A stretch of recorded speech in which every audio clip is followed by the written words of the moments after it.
as we're talking about people not owning their own intellectual property. So I want to pull this up here, Put it up. and now on the screen, what you should see for our audio listeners. So Yeah. Taylor Swift went on to the New Heights podcast, which is hosted by Travis Kelsey and by his brother Jason Kelsey, and their podcast is by far one of the top sports podcasts out there. However, Taylor Swift came on and she began to talk about ownership of her music. She said, "I don't want to be in a partnership. I don't want 30% of it. I want all of it." Okay? And I'm actually gonna play a little bit of this audio because I want us to really hear what Taylor Swift says when she breaks down as she's explaining what it means to have ownership of her masters. So let me go ahead and break this down right here. So you wrote these songs, you sang these songs. Okay, here we go. I guess how does music ownership? This is so crazy to me. So you wrote these songs, you sang these songs, you put everything into them. And don't get me wrong, there's publishing companies and people that support artists out there. But Yeah. how does ownership of music even work? Like when you recorded these songs when you were 16, right? Is that like the Can singer you dumb gets it a down portion? to us 95%? Yeah. The singer gets a certain portion. The artist gets or the songwriter gets a certain portion, and then the publishing company gets a certain portion. Okay, or, so that's a great question, and there's two main categories So that we're good. I don't talking even know about what you here. just asked. Go ahead. So master recordings is the actual recording. yes, It's the actual vocal, band, production, mixing, mastering, that actual thing. yes. Mine also included my album artwork, my music videos, everything that went along with any era of music that I had done for my first 6 albums. I guess how does music own God, every era? So then there's another category, which is publishing. Yes. I own my Okay. publishing, This is the part. which This is the is part. why, I have control over, if my song is used in a film, I wanted them to use Taylor's version instead of the original version. I, the songwriter, can decide that. Got it. Okay. And so Yes. it's like I've always been very lucky because my publishing was protected. A lot of artists have their publishing sold away from them, or they sell their publishing. You want to say something here, Dad? There it is right there. Okay, Mhm. that's a part of it. I could jump in. You can keep going. Yeah, no. Keep no. Go ahead. Go ahead. You can speak now. A lot of Please. artists lose their publishing. You see, the publisher has more control than the creator. Artists gives publishers a license to use. Better yet, write this word down. All of you that are listening in the comments. The word is exploit. And oftentimes when we hear that word, we think it's a bad word. Exploit is the legal principle that an artist gives to the publisher. And to exploit the product means to amplify it, to magnify it, make it as big as you can. It's a good term if you got a good publisher. But if you control your own publishing, which many artists do today, you're in a stronger position and you're not giving up 70%, 30%, 40% of your publishing to somebody else. She here, Taylor, said she got control of her publishing. Kirk Franklin did not have control of his publishing. And many artists today don't have control of their publishing. You know why? They don't understand the industry. They don't understand how the game is played. And if you don't understand how the game is played and you wake up in the fourth quarter, then 3 quarters are gone and you'll never go back.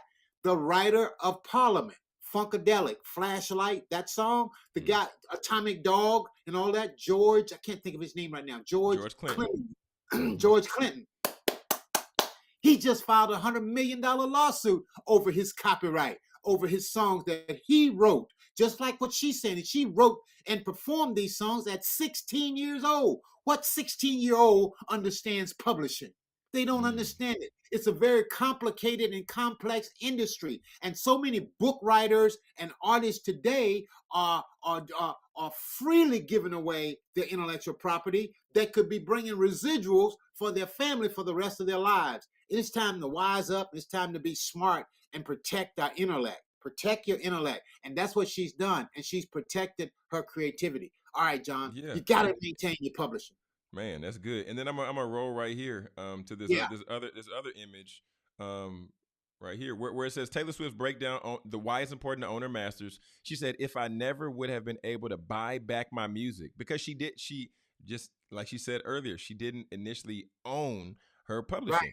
So right. she said, if I wasn't able to buy back my music one day, someone else would be leaving all my music from my first 6 albums to their kids in their will. Dolly Parton is still on the charts right now. Matter of fact, she's got a concert coming up in Vegas. Dolly's probably about 80 something. She recently lost her husband. But Dolly wrote the song, I Will Always Love You. And she wrote it to Porter Wagner. Dolly and Porter, back in the 60s or the 50s, were a duet in country western music. And Mm-hmm. but Dolly was doing all the writing, Porter was doing the managing. Who was going to be going to the bank? Porter was going to the bank. And Dolly was like, this ain't working for me. This ain't working for me. And she wrote a song to it. Our deepest pain point is our highest paying point. So when you share your pain, you make your pain pay you back. Oftentimes, music is embedded with pain. But at the same time, the pain is the source of your property. And that property is your intellectual property. Make your pain pay you back by understanding publishing. My goodness, my goodness. Dad, you over there cooking right now. You cooking. And y'all hanging out with us this morning. We're currently 31 minutes after the hour. If y'all are enjoying this content, go ahead and hit that thumbs up so we know that you're rocking with us. And also feel free to drop some questions in the chat. If you have questions about intellectual property, please go ahead and drop your questions in the chat so that we can address those. And we have Attorney Fred Jones here. And share them out. Share out this broadcast. Share out this most definitely. Share this broadcast with a friend so that we can know. So that they can know and we can be informed as a people, as the community. Dad, as we're talking about, you can help them. They'll be glad that you learned this information. You can help my goodness! Go ahead. Yeah, without a doubt, without a doubt. Entertain and empower. Yeah. That's right. You got it. 3 E's. You got it. So, Dad, one thing that so when we just to make it clear, so when we talk about intellectual property, here in this case, we're talking about songs, but also in terms of intellectual property, can that also could that also be considered when we talk about podcast content or content that people are putting on social media? What are we? Let's address that. Oh, come on now, bring it on. We're gonna bring this down so the goats can get it. We're gonna hook this up so the goats can get it. You know why they say that, huh, John? Why is that? Goats eat closer to the ground than sheep. Goats almost eat the dirt.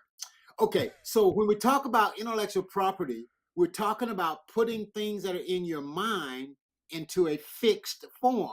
And when we say fixed, I want everybody to write this down. I want you to write this down. Write the word fixed down, okay? Now go chat GPT the word fixed and put in there intellectual property. What does fixed mean? Okay, now go do that. That's your homework. Okay, y'all got it? You're going to do it in the comments. Are y'all going to do it? Write the word fix down and then go into Chat GPT or whatever, Grok or whatever platform you're using, Gemini, Claude, and say, what does fix mean in the area of intellectual property? Okay, so what is intellectual property? Is this podcast intellectual property? You bet it is. Why? Because it's the thoughts from your mind, Jonathan, being recorded in a fixed form. Okay, is your book intellectual property? You bet it is. Is your poem an intellectual property? You bet it is. Is that video you're shooting intellectual property? You bet it is, because it's all those things being, is that photo that you just took intellectual property? You better believe it is. All of those things are intellectual property. Is the writing you create intellectual property? Yes. Is the writing that you create in ChatGPT and Lumina and Gemini and all these other platforms, is that intellectual property?